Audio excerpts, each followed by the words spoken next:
دین میں بہت ساری چیزوں کے درجات ہیں، کچھ چیزیں صرف مباح ہیں، کچھ مستحب ہیں، کچھ چیزیں سنت کا درجہ رکھتی ہیں اور کچھ پر قرآن و سنت سے نص ملی تو وہ فرض اور واجب کے درجے میں چلی گئی،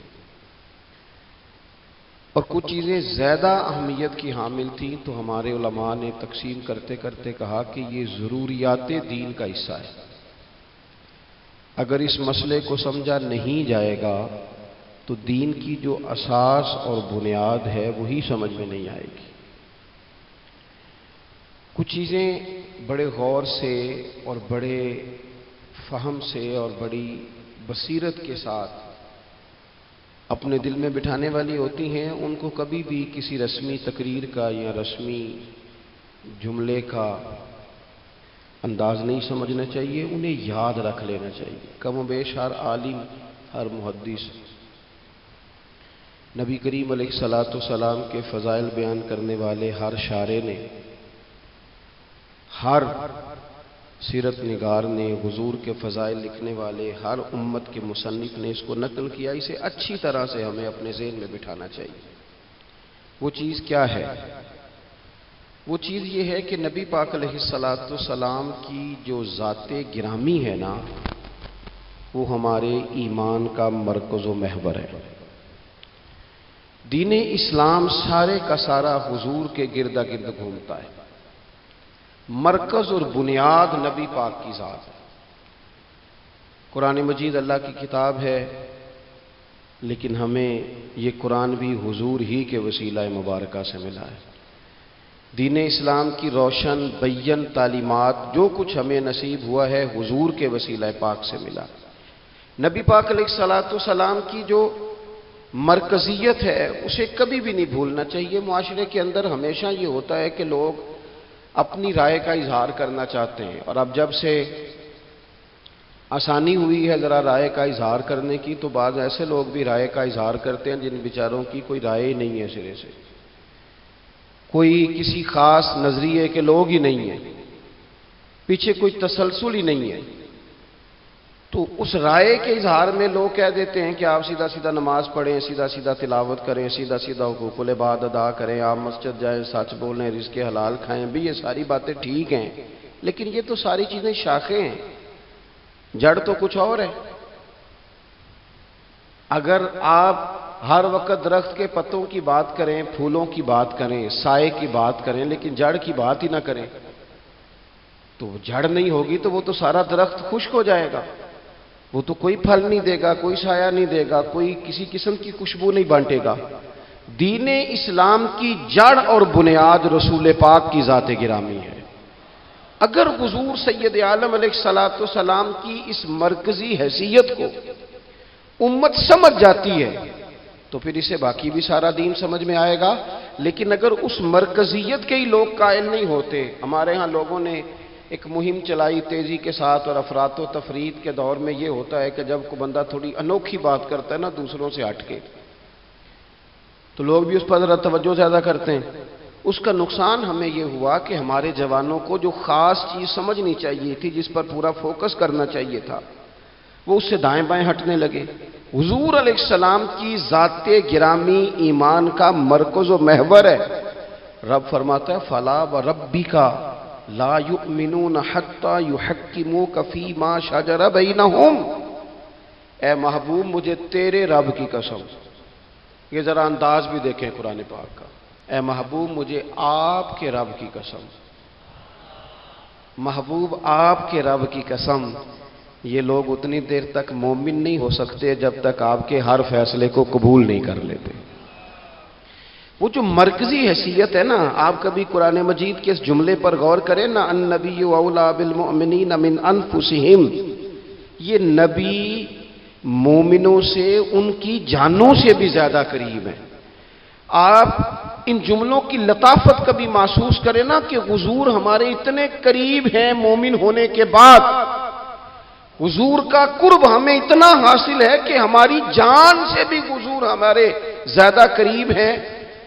لیکن نا کچھ لوگ بڑے قریب ہوتے ہیں بندے کے، بندہ سارا کچھ چھوڑ سکتا ہے، ان کو نہیں چھوڑ سکتا۔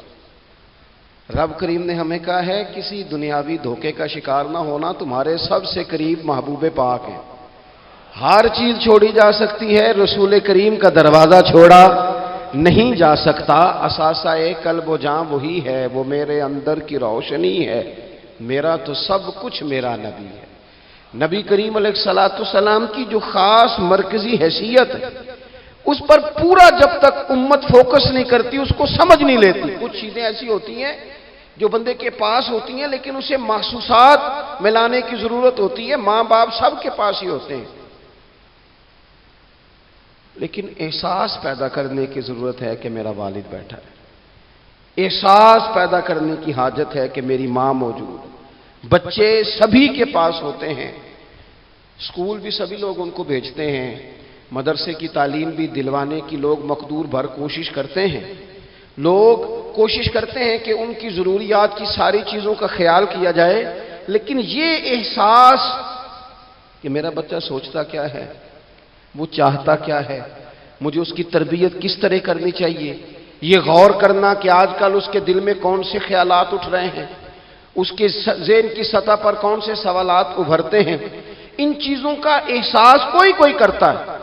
میرے بھائی، رشتے سبھی کے پاس ہوتے ہیں، لیکن ان کی کشش، ان کا درد، ان کی کسک، وہ کسی نے کہا تھا کہ زندگی میں وہ بھی عجیب لمحہ تھا، ذرا اس بات کا درد دیکھیے گا کتنا گہرا ہے۔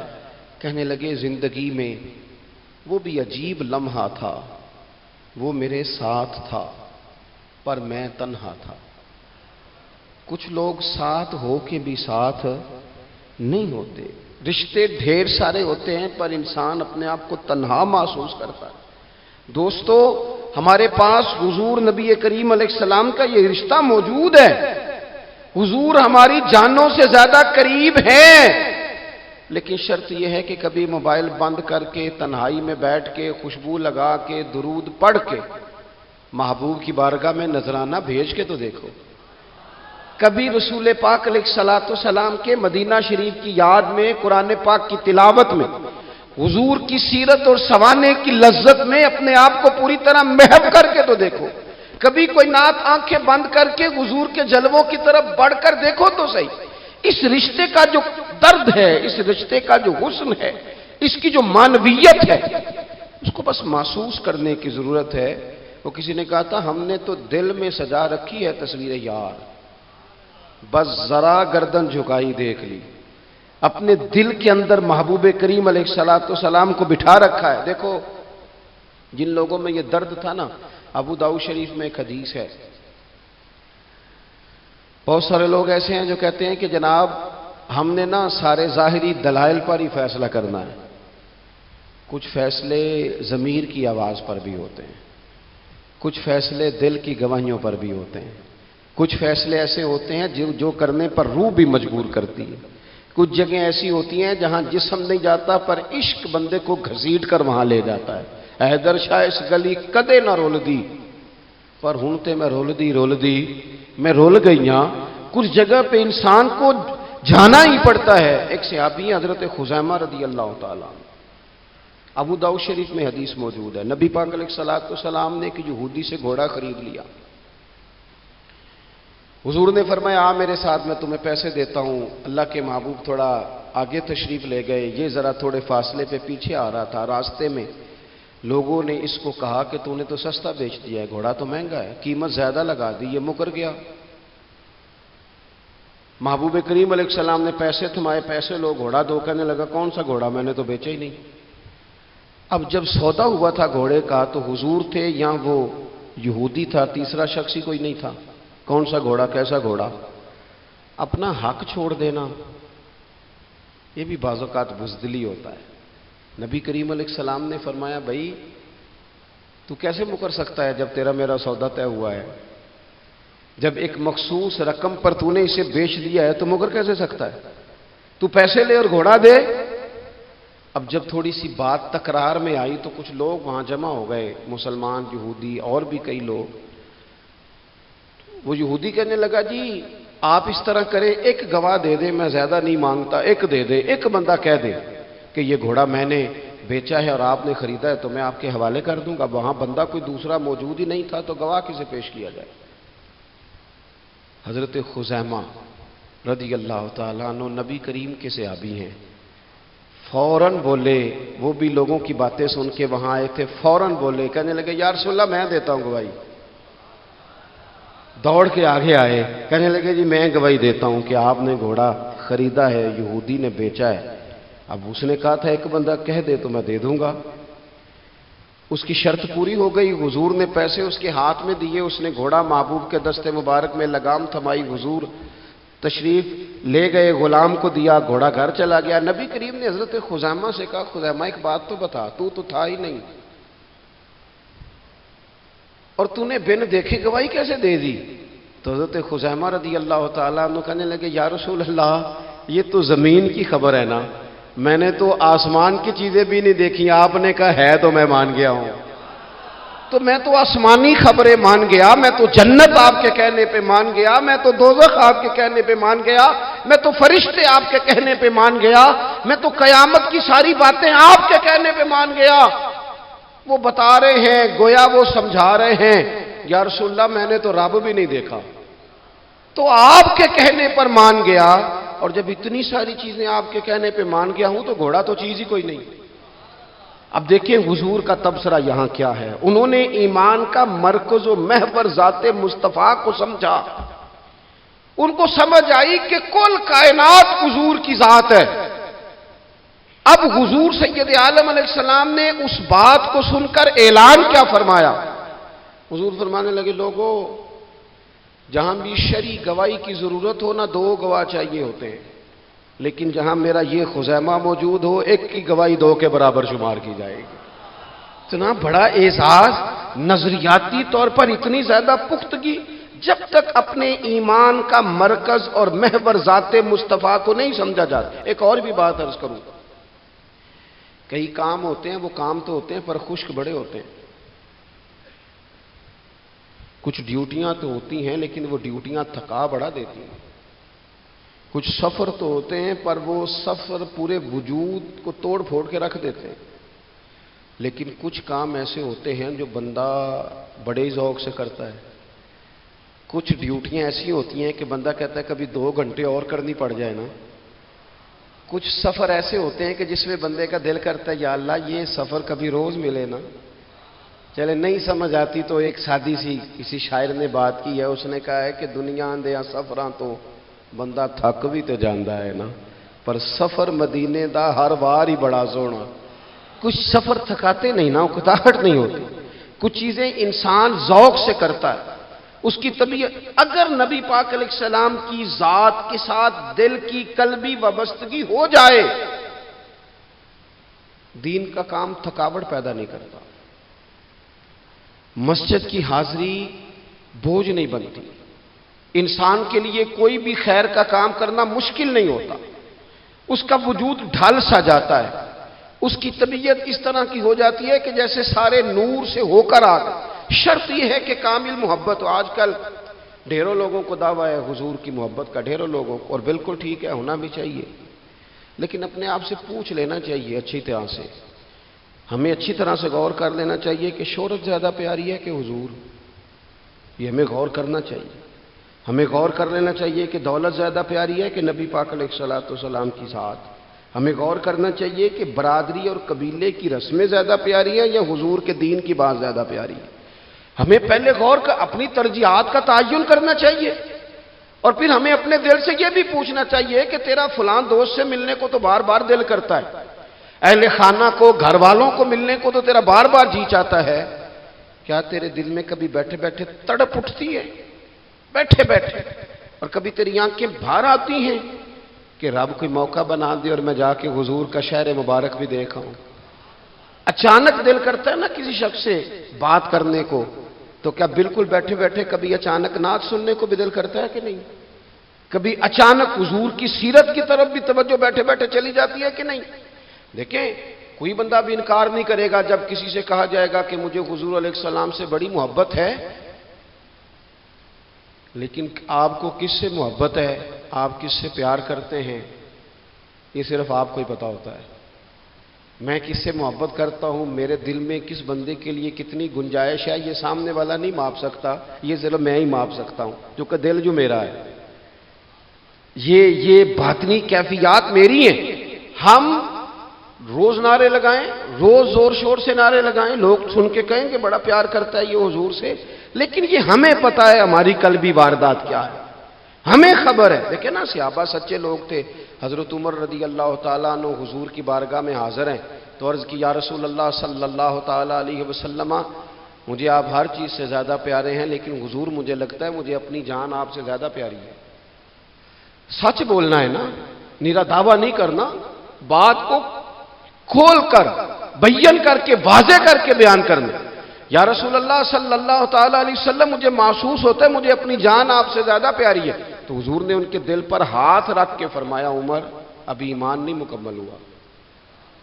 تو حضور کے دست پاک کا فیض آیا کہ حضرت عمر اسی وقت بول پڑے، عرض کرنے لگے، حضور آپ حکم کریں، میں جان بھی قربان کرنے کو تیار ہوں۔ اپنے آپ سے بات کریں، اپنے اوپر تھوڑی توجہ دیں۔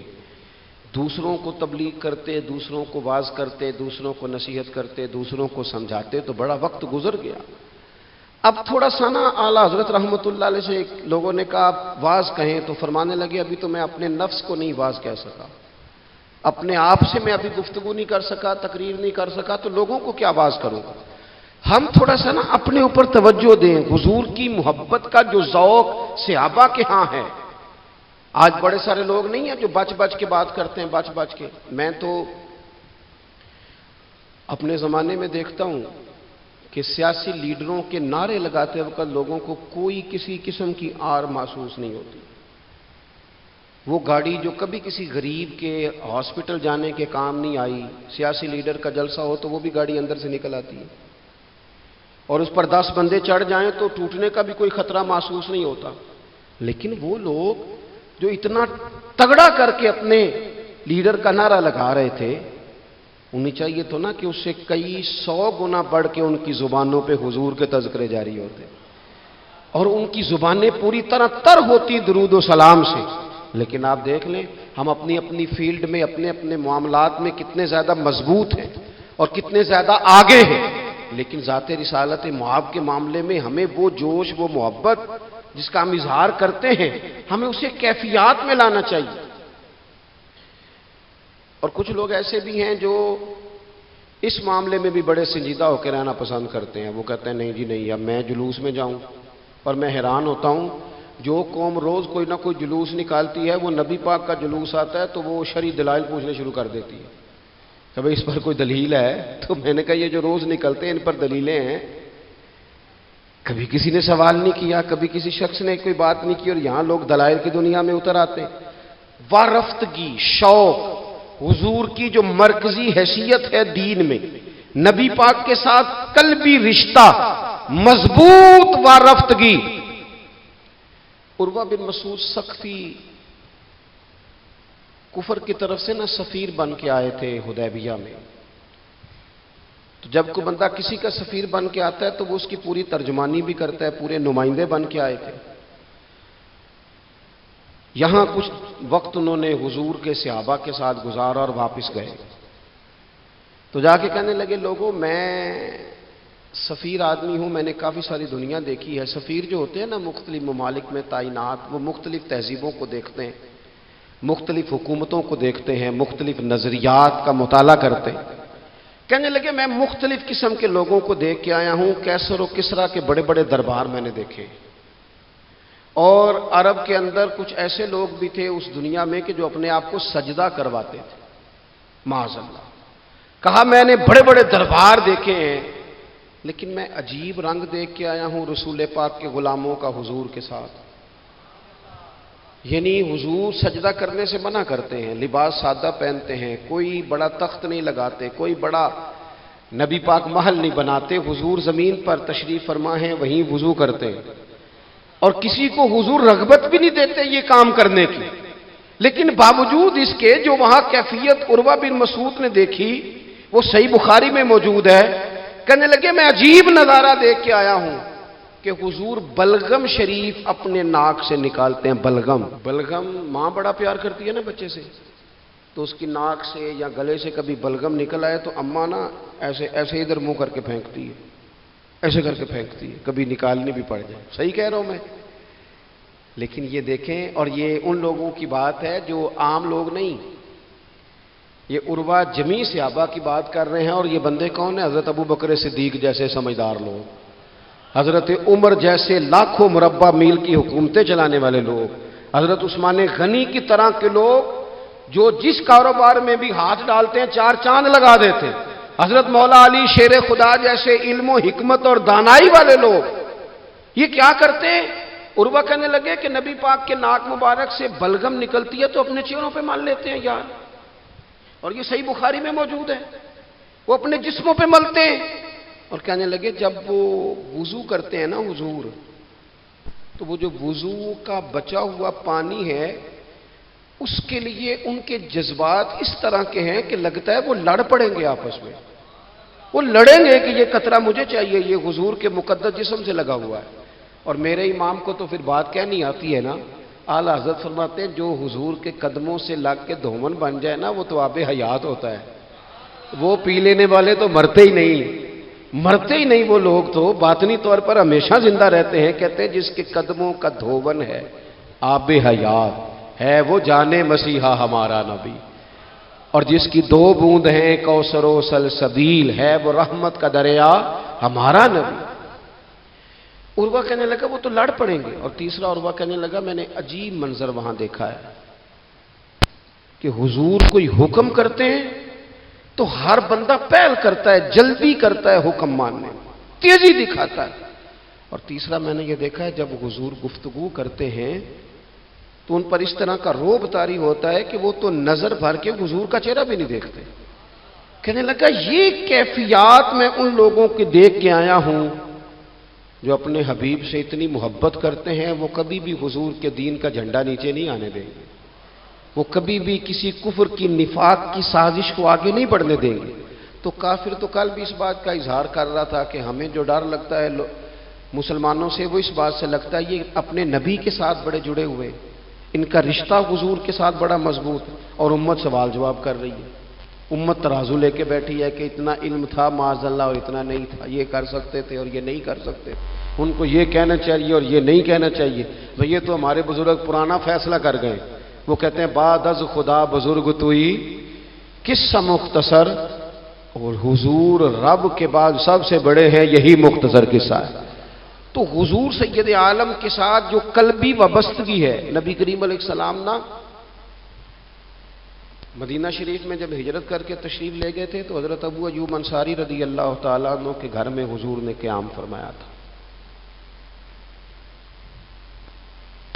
ہمارے پاس بہت ساری چیزیں ایسی ہوتی ہیں جن کی طلب بڑی ہوتی ہے، لیکن جب وہ حاصل ہو جاتی ہیں پھر ان کی طلب نہیں رہتی۔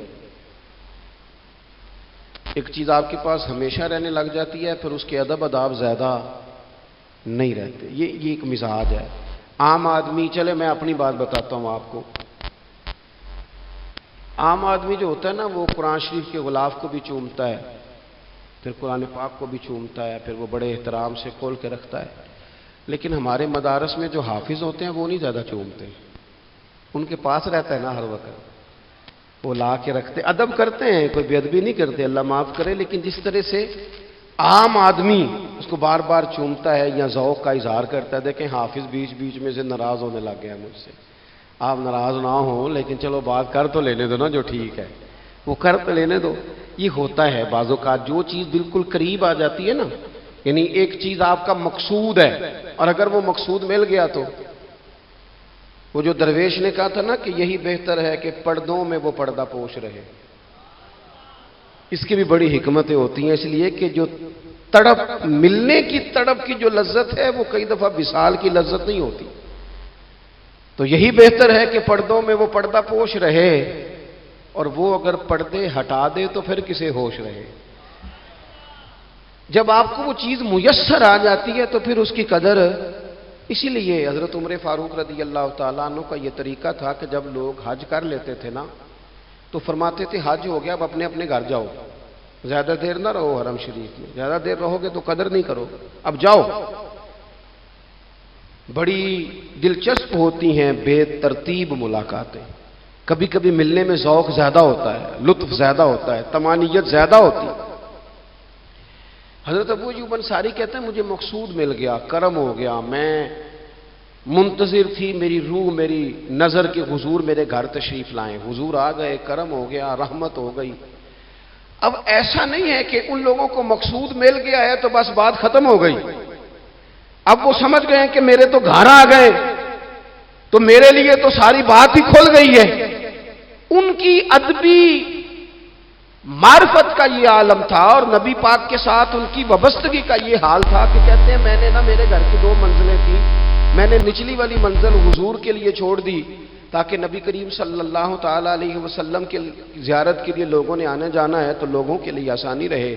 فرماتے ہیں نیچے حضور آرام فرما ہیں اور میں اوپر والی منزل پہ تھا، جا کے چارپائی پہ لیٹ گیا. یہ مسلم شریف میں آپ کو ملے گا، اس کی اصل ملے گی آپ کو. فرماتے ہیں میں آرام سے جا کے چھت پہ لیٹ گیا. رات کا تھوڑا سا پہر گزرا تو میرے دل میں خیال آیا، وہ ایوب تو اوپر ہے اور حضور نیچے ہے، پائے نظر ہوش میں آ، یہ کوہ نبی ہے، آنکھوں سے بھی چلنا یہاں بے ادبی ہے. اور امام فرماتے ہیں حرم کی زمین اور قدم رکھ کے چلنا، ارے سر کا موقع ہے وہ جانے والے. کہا حضور نیچے. فرماتے ہیں ساری رات میں ایک دیوار کے ساتھ پیچھے ہو کے بیٹھا رہا. ساری رات یہ سوچتا تھا کہیں میں وہاں نہ چل دوں جہاں حضور آرام فرما ہو، میرے قدم نہ آ جائیں. میں تڑپتا رہا. مقصود پاس آ گیا ہے، وہ چیز حاصل ہو گئی ہے، لیکن اس کی تڑپ میں اضافہ ہوا ہے، احترام بڑا ہے. یعنی اب سوچ رہے ہیں کہ میں ان کا ادب کیسے کروں، ان سے محبت کیسے کروں، کس اعزاز سے انہیں بٹھاؤں. فرماتے ہیں کہ تڑپ کے میں صبح حاضر بارگاہ ہوا. میں نے کہا یا رسول اللہ کریم کرم ہو جائے، میری تو بساط ہی نہیں، میں چھت پہ کیسے گزارا کروں گا. تو حضور فرمانے لگے میرے پاس تو لوگوں نے آنے جانا ہے، میں تو نیچے ذرا آسانی محسوس کرتا ہوں، یہی ٹھیک. یا رسول اللہ آپ کی بات ٹھیک ہے، پر کریم اگر کرم ہو جائے نا تو مہربانی ہوگی. اللہ کے رسول نے جب نظر مبارک اٹھا کے حضرت ابو ایوب انصاری کا چہرہ دیکھا نا، خیال آیا مسلمان نیک و بد پہچان جاتے ہیں اور محمد تو آدمی کے دل کی باتیں جان جاتے ہیں صلی اللہ تعالی علیہ وسلم. حضور نے جب نظر فرمائی اور ان کی آنکھوں میں چمکتے ہوئے آنسو دیکھے تو حضور فرمانے لگے میں سمجھ گیا ہوں تو نہ اوپر رہ پائے گا نہ سو پائے گا، تو بچے لے کے نیچے آ جا، میں ہی اوپر چلا جاتا ہوں. صحابہ کی وہ جو خاص قلبی کیفیات ہیں رسول پاک کے ساتھ. میرے سنگیوں دیکھو، میلاد شریف کا جو جھنڈا ہے وہ بھی میلاد شریف کا ہی ہے، وہ میلاد کا جھنڈا. ایسا نہ ہو کہ میلاد کا جھنڈا کسی گلی میں پڑا ہوا نظر آئے، میلاد پہ چھپنے والا اشتہار پوسٹر کسی جگہ گرا ہوا نظر آئے. یہ جو لنگر شریف ہے نا، تبرک کے چاول، یہ حضور کے میلاد سے وابستہ ہیں، یہ گلیوں میں بکھرے ہوئے نظر نہ آئے. اس طرح کی کیفیات نہ ہو کہ محسوس ہو کہ جناب یہ تو احترام والے لوگ ہیں، یہ لوگ تو حضور کی محبت کی بات کرتے ہیں. محبوب کی نسبتوں کا احترام بھی محبت ہی کا ایک پہلو ہوتا ہے، خاص وارفتگی نبی پاک کی ذات کے ساتھ خاص. اور پھر ان لوگوں نے نا ان چیزوں کو بھی چھیڑا جن کی شریعت میں گنجائش تھی. شریعت کے 2 حکم ہیں، ایک عزیمت ہے، ایک رخصت ہے. ایک یہ ہے کہ اگر حالات بڑے سخت ہیں، بڑے گڑبڑ ہیں تو آپ تھوڑی دیر کے لیے سائڈ پہ ہو جائیں، رخصت ہے، اجازت ہے. اور ایک یہ ہے کہ آپ ڈٹ جائیں نا حالات کے سامنے، پھر اللہ مددگار ہے. ایک یہ ہے کہ گنجائش ہے، اور ایک یہ ہے کہ دل نہیں میرا مانتا، میں گنجائش کا کیا کروں، میری طبیعت نہیں مانتی. چلیں ایک بات اور کھول دیتے ہیں. ایک ہوتا ہے حکم، ایک ہوتی ہے رضا. ان دونوں میں فرق ہوتا ہے. وہ جی میں نے حضرت صاحب سے کہا جی مجھے اجازت ہے میں جاؤں، انہوں نے کہا جاؤ میں چھٹی لے کے آیا ہوں. بھائی آپ نے چھٹی مانگی تھی، حضرت نے دے دی، استاد جی نے دے دی، یہ تو حکم ہے، لیکن تمہیں بھانپنا چاہیے تھا نا ان کی مرضی کیا ہے، ان کی رضا کیا ہے. رضا تو اس طرح کی ہوتی ہے کہ مکتب عشق کا دستور نرالا دیکھا، اس کو چھٹی نہ ملی جس نے سبق یاد کیا۔ میرا ایک دیہاتی ماحول سے تعلق ہے۔ ہمارے سرکاری اسکولوں میں نا ایک مانیٹر بنا دیتے تھے، جو بچہ لائق ہوتا تھا نا وہ مانیٹر بن جاتا تھا، حالانکہ لائق ہوتا تھا، سیاںا ہوتا تھا، لیکن مانیٹر بن کے نا اس کی ذمہ داری بڑھ جاتی تھی، پھر اس کو کنجیاں ہی مل جاتی تھی، اسی نے سب سے پہلے آنا ہے، اس نے سب سے بعد میں جانا ہے، ہر چیز اس کے سپرد۔ پیار جو زیادہ کریں ان کی ذمہ داریاں بھی زیادہ ہوتی ہیں۔ یہ کیا بات ہوئی کہ میری محبت زیادہ ہے تو میں مسجد میں غیر حاضر ہوں، میں حضور کا میلاد شریف زیادہ مناتا ہوں تو میں نے سنت شریعت کو اپنایا ہی نہیں۔ محبت مجھے حضور سے زیادہ ہے، لیکن حضور نے جو حقوق العباد ادا کرنے کا سبق پڑھایا ہے اس پر میری توجہ ہی نہیں۔ بھئی اگر آپ کا پیار زیادہ ہے تو پھر آپ کی ذمہ داری بھی زیادہ ہے، پھر آپ کو زیادہ حساس ہونا چاہیے۔ نبی کریم صلی اللہ تعالی علیہ وسلم نے ایک قانون دیا ہے کہ لا یکلف اللہ نفسا الا وسعها۔ رب فرماتا ہے جو بوجھ کوئی اٹھا نہ سکے ہم اس پر وہ بوجھ نہیں ڈالتے۔ اللہ کے راستے میں آپ نے خرچ کرنا ہے تو اگر آپ کی جیب اجازت دیتی ہے تو خرچ کرے، نہیں دیتی تو نہ کرے۔ شریعت اسلامیہ نفلی صدقات کے معاملے میں انسان کو مجبور نہیں کرتی۔ اسی طرح محبت کا معاملہ ہے، خدمت کا معاملہ ہے، لیکن صحابہ بعض وہ کام بھی کرتے تھے جو شرعی طور پر ان پر ضروری نہیں تھے، اور جب کرتے تھے تو کیوں کرتے تھے؟ محبت مجبور کرتی تھی، پیار مجبور کرتا تھا۔ طبرانی میں موجود ہے، اللہ کے حبیب علیہ الصلوۃ والسلام کو اچانک ایک صحابی نے دیکھا اور فوراً عرض کرنے لگے یا رسول اللہ میرے ماں باپ قربان ہوں، چہرے پر نکاہت بڑی ہے، کمزوری ہے، کیا وجہ ہوئی؟ تو حضور نے ایک ٹھنڈی آہ بھری اور فرمایا میں نے کئی دنوں سے کھانا نہیں کھایا، کھجور اور پانی پر گزارا ہے۔ میٹھا کھانا بھی سنت ہے لیکن فاقہ کرنا بھی سنت ہے۔ اپنی مرضی کی سنت ادا کر لینا یہ تو بڑا آسان کام ہے، لیکن میرے بھائی شریعت اسلامیہ میں جو چیز غالب رہی ہے اس پر بھی کبھی کبھی ذوق کریں۔ اور پھر حضور کا جو فقر ہے اختیاری ہے، نبی پاک نے مانگ کے غریبی لی ہے اللہ تعالیٰ سے کہ یا اللہ ایک وقت روٹی دے، ایک وقت فاقہ دے۔ تو نبی کریم علیہ السلام نے فرمایا کہ میں نے کھانا نہیں کھایا، کھجور پانی پہ گزارا ہے کئی دنوں سے۔ اب اس صحابی کو حکم تو دین کا یہی ہے نا کہ اگر گھر میں کچھ ہے تو لے آؤ، ورنہ شریعت پابند تو نہیں کرتی۔ تو وہ پہلے اپنے گھر گئے، جا کے پوچھا کوئی چیز ہے؟ گھر والوں نے کہا کوئی نہیں۔ پھر وہ پڑوسیوں کے گھر میں گئے، کوئی کھانے کی چیز ہے؟ کوئی نہیں۔ رشتہ داروں سے، محلے داروں سے پوچھا، کوئی نہیں۔ چپ کر کے نہیں بیٹھے، ایک یہودی کے باغ میں گئے، کہنے لگے یار کوئی مزدوری مل جائے گی؟ وہ سجنا یار منون دی خاطر اساں کی پیش وٹائے، کوئی مزدوری ملے گی؟ اس نے کہا گرمی بڑی سخت ہے، پانی کنویں کا نیچے چلا گیا، ایک ڈول پانی کا اگر نکال سکتے ہو تو ایک کھجور دوں گا۔ فرمانے لگے منظور ہے۔ کہتے میں نے اپنے کندھے سے چادر اتار کے بچھا لی، ایک ڈول پانی کا نکالتا، ایک کھجور ملتی، وہ میں اس کپڑے میں ڈالتا جاتا، چادر میں ڈالتا جاتا۔ جب ذرا میری چادر بھر گئی کھجوروں سے، میں نے اسے سمیٹا، لے جا کے حضور کی بارگاہ میں پیش کیا۔ محبوب وہیں بیٹھے تھے۔ کہتے حضور نے میرا پسینے سے شرابور وجود دیکھا اور میرے چھالوں سے بھرے ہوئے ہاتھ دیکھے اور میری تھکے تھکے وجود کو دیکھا، تو کریم نے ایک کھجور اٹھائی اور اٹھا کے منہ میں رکھی۔ حضور فرمانے لگے کس نے تجھے مجبور کیا یہ کام کرنے پہ؟ اس کی مجبوری تو کوئی نہیں نا، کس نے تجھے مجبور کیا؟ تو کہتے ہیں دو آنسو میرے بھی چھلک پڑے۔ میں نے عرض کی حضور ہمیں کوئی مجبور کر سکتا ہے؟ ہمیں آپ کی محبت نہیں مجبور کیا، حضور یہ محبت ہے جس نے مجبور کیا۔ یا رسول اللہ کائنات کی ہر چیز سے بڑھ کر آپ سے پیار ہے۔ یہ غریب آدمی، سادے لوگ ہیں، یہ بہت مہنگے تحائف لانے کی ظاہری پوزیشن میں نہیں ہیں، لیکن دیکھو نا اظہار محبت کے معاملے میں کتنا بڑا دل رکھتے ہیں۔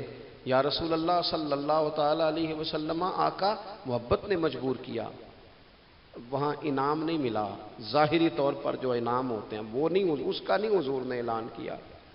حضور فرمانے لگے سن پھر اگر تو مجھ سے محبت کرتا ہے تو فقر و فاقے کی تیاری کر، مصیبت کے لیے تیاری کر. اگر جو مجھ سے محبت کرتا ہے اس کی طرف تو مصیبتیں دوڑ کے آیا کرتی ہیں. پھر تو تیاری رکھ، پھر تو سہنا سیکھ، پھر دل بڑا کر، کشادہ کر، پھر دیکھ تجھے آزمائشیں آئیں گی.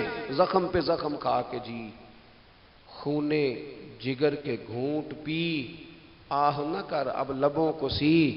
یہ عشق ہے کوئی دل لگی نہیں. یہ کوئی ایسی تھوڑی ہے کہ تیری دل لگی تھی اور تو دو باتیں کر سن کے تو چلا گیا. یہ عشق ہے کوئی دل لگی نہیں. تو حضور کو جس انداز میں صحابہ نے چاہا، جس طرح انہوں نے نبی پاک سے محبت کی، اپنی ساری توجہات کا مرکز ذات رسالت کو بنایا، حضور کی رضا کو ہر معاملے میں مقدم جانا.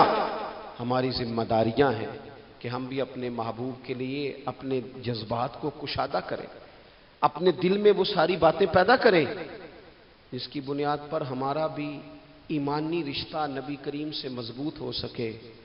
بات ختم کرنے لگا ہوں. دیکھو، جس کو حضور سے پیار ہوگا نا، اسے نبی پاک کے صحابہ سے بھی پیار ہوگا، اور جسے حضور سے محبت ہے اسے اولاد رسول سے بھی محبت ہے، اور جسے حضور سے محبت ہے اسے امت رسول سے بھی محبت ہے.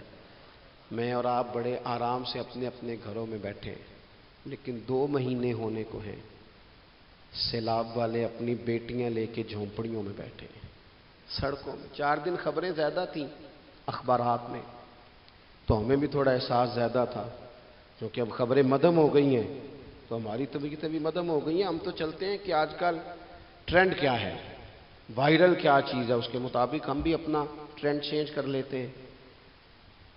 میں مسافر ہوں، بڑے سفر کرتا ہوں روز، تو بہت سارے لوگ محبت سے کہتے ہیں آج ہمارے ہاں رہ جائیں.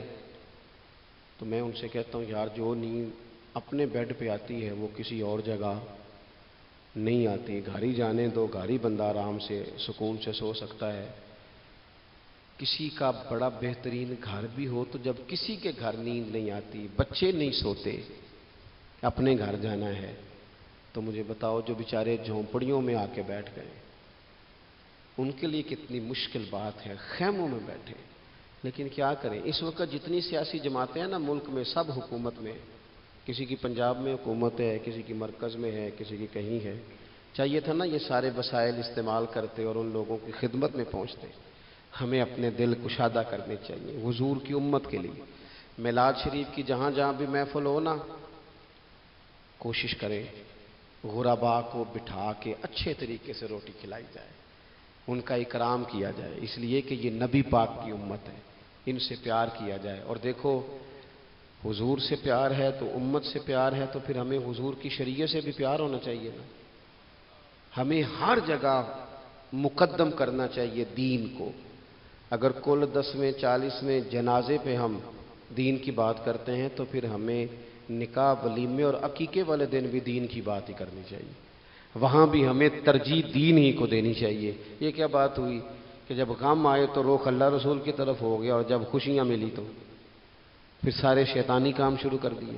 یہ حضرت بابا فرید الدین مسعود گنج شکر کا وطن ہے. یہاں سے نا خوشبوئیں پھیلی ہیں پوری دنیا میں رسول اللہ کے دین کی. یہاں سے لوگوں نے فیض پایا ہے. اور سنگیو، یہاں آ کے وقت گزارنے والے محبوب الہی بن جایا کرتے. آپ محسوس کریں کہ یہ دھرتی کتنی کو زرخیز ہوگی، یا رنگ کتنا کو بڑا ہوگا. حضرت بابا صاحب رحمۃ اللہ علیہ کا خواجہ نظام صاحب کے ساتھ ایک خط ہے. جب انہوں نے کہا نا حضور ملنے کو بڑا دل چاہتا ہے، تڑپتا ہوں، تو بابا صاحب نے جواب میں لکھا تھا کہ نظام، فرید کا دل تجھ سے زیادہ تجھے ملنے کو کرتا ہے، لیکن اگر میں چل کے تیرے پاس آؤں گا تو یہاں دینی خدمت کا نقصان ہوگا، اور اگر تو چل کے آئے گا تو جو ڈیوٹیاں تو کر رہا ہے وہاں دینی معاملات کا نقصان ہوگا. فرمانے لگے تو وہاں بیٹھ کے رسول اللہ کے دین کی نوکری کر، میں یہاں بیٹھ کے کرتا ہوں، اللہ جنت میں دونوں کی ملاقات کرا دے گا. آپ خصوصیات دیکھتے ہیں ہمارے بزرگوں کے نظریات کیا ہیں.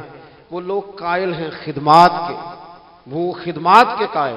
اس لیے اپنی زندگی کے اندر ہمیں نصب العین بنانا چاہیے. آج اس جگہ بیٹھ کر حضور کی محفل پاک سجا کر ہمیں اس بات کا تہیہ کرنا چاہیے کہ ہم حضور سے بھی پیار کرتے ہیں، حضور کی امت سے بھی پیار کرتے ہیں، صحابہ سے بھی پیار کرتے ہیں، اولاد رسول سے بھی پیار کرتے ہیں، نبی پاک پر آنے والی کتاب سے بھی پیار کرتے ہیں، اور رسول پاک علیہ السلام نے جس سے پیار کیا ہم ان سب سے بھی پیار کرتے ہیں، اور حضور نے جس محنت کے ساتھ دین کی تعلیمات ہم تک پہنچائی ہیں ہم ان تعلیمات کو بھی دل و جان سے چاہتے ہیں۔ اللہ تعالیٰ میری اور آپ کی حاضری قبول فرمائے۔